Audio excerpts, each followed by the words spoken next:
Hello everybody, my name is Rachel and welcome to another weekly reading wrap-up. A relatively short one this week. I only finished 3 things, though I've started a bajillion others. So we'll see how quickly I can get through this. Everything that I read this week ranged from just okay to extremely good, and that was also the order in which I read them. So first up is The Armored Saint by Myke Cole. This novella is the first of a trilogy that I think the final one is coming out in a couple of days, actually. This is pretty much grimdark fantasy.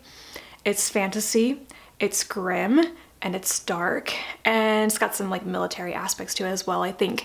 It's essentially, at least so far in this setup, it is very Joan of Arc-ish. It's about a 16-year-old girl named Heloise who essentially rises to become the figurehead and a soldier at the head of a rebellion against a tyrannical religious regime. And also that whole thing about how using wizardry may actually allow demons into the world, and they have to deal with that as well. It was a little bit predictable, like I could see where it was going. That wasn't a problem. It was written well, so that was good. I'm just really not into the fact that it's grimdark, so I've wanted to read something by Myke Cole for years. And so I'm glad that I read this, but it really wasn't doing anything for me by the end. The only reason I would have to continue is that I'm kind of curious about Heloise's story arc and how she develops as a character given all that has just happened to her and how her world is completely upended. But I knew that I would not be very interested in reading more battle scenes and action sequences, so I am not going to continue. But there's nothing wrong with it. It's simply not my type of story or fantasy subgenre, let's say. But for people who enjoy grimdark fantasy and military fantasy, you probably will like this a lot more than I do. Yeah, that's pretty much all I have to say about this one. Then I read Courtney Crumrin and the Twilight Kingdom by Ted Naifeh. This is the 4th volume in the Courtney Crumrin comic series, and I really enjoy it. This was another great installment. This is a pretty old comic, by the way, and I've been reading whatever the library will send me, which is usually the very old small format paperbacks, and I believe that it's now available in much larger, like, restored editions, and I kind of wish I could see some of those, because as much as the series is written very well and I really enjoy the main character Courtney, she's such a sullen, disagreeable, and interesting child, I'm not completely enamored with the artwork and kind of wonder if in other editions it's different, restored, or just bigger and easier to read the text and things. But I don't need to like the artwork very much because I love every other aspect of it, and that is just fine.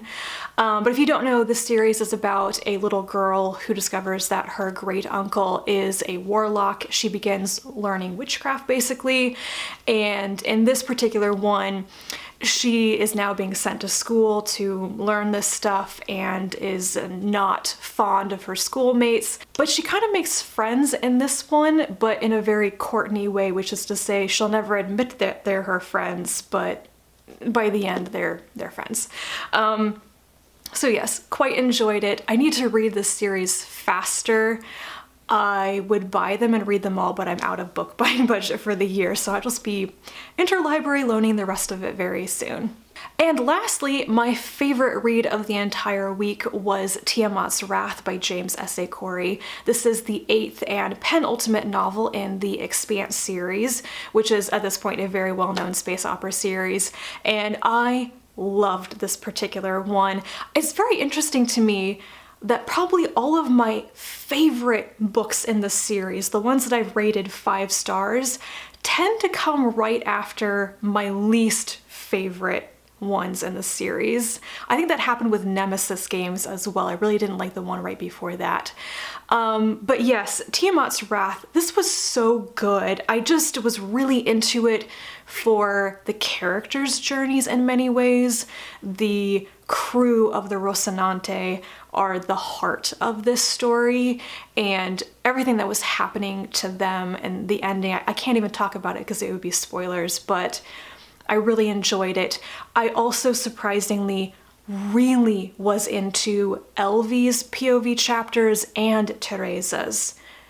two characters that I haven't liked in the past or might not like now, but I really wanted to know what was going on in their storylines and found them to both be much more interesting than I expected to. So overall, this entire book was a win for me. It kind of boggles my mind that this series is almost over. The last book will probably come out in 2020, and I have no idea how it's going to wrap up. The series has come so far from its beginnings, and I've become more invested and interested in the books as it's gotten farther away from the beginning. And there are not a lot of series that I feel that way about. Like, they get better over time rather than diminishing returns. So yeah, I guess I will just rewatch the television series to tide me over until the last book at this point. And that is it. That is everything that I read this past week, and now I'm full steam ahead on reading things for Nonfiction November, as well as reading whatever the heck I want, because I'm not trying to achieve any goals this month, so yay. Let me know if you have read any of these books, or if you want to, leave me a comment down below. I'll be back soon-ish, and until then, bye.